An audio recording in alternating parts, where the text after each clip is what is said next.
Bryce DeWitt, a giant in the field, not somebody to be ignored, he had a different method. He was working on this, the so-called effective action or Schwinger average method, and he came up with a different quantity to put on the right-hand side. It was very popular for a bit. There were distinguished people, Gibbons and Hall, for example, were using that quantity there. But what is that? That's not an expectation value, and we became quite derisory.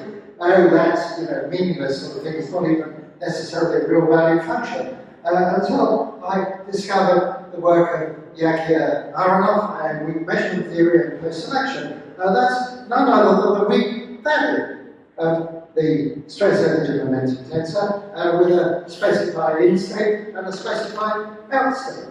And so let me just say again very quickly, there is a sort of prejudice that we have, and I've said it already, that we would expect the universe to start out simple and become more complex over time. That seems a very natural thing. And so the de Sitter vacuum I mentioned, or the Hartle-Hawking wave function universe, the whole idea is to write down something simple. The universe began simple. Because we can't start from nothing. It's more plausible that something simple starts from nothing than something really complex. So that seems a very natural thing. But here is a blast from the past, as they say. This was Yakir Aharonov's 80th birthday conference held at Chapman University 14 years ago, something like that. And he's pointing there, you see, by coincidence, to the number 80 on the board. And he championed the idea of quantum pre- and post-selection.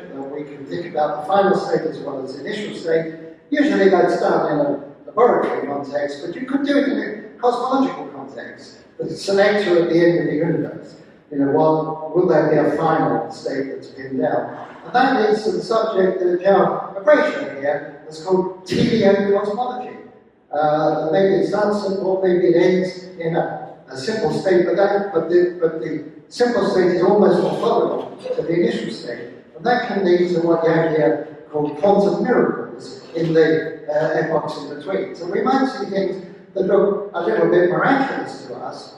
Maybe dark energy is one of those things. What is that? How does that arise? Maybe it arises because there is both pre and post selection in the universe.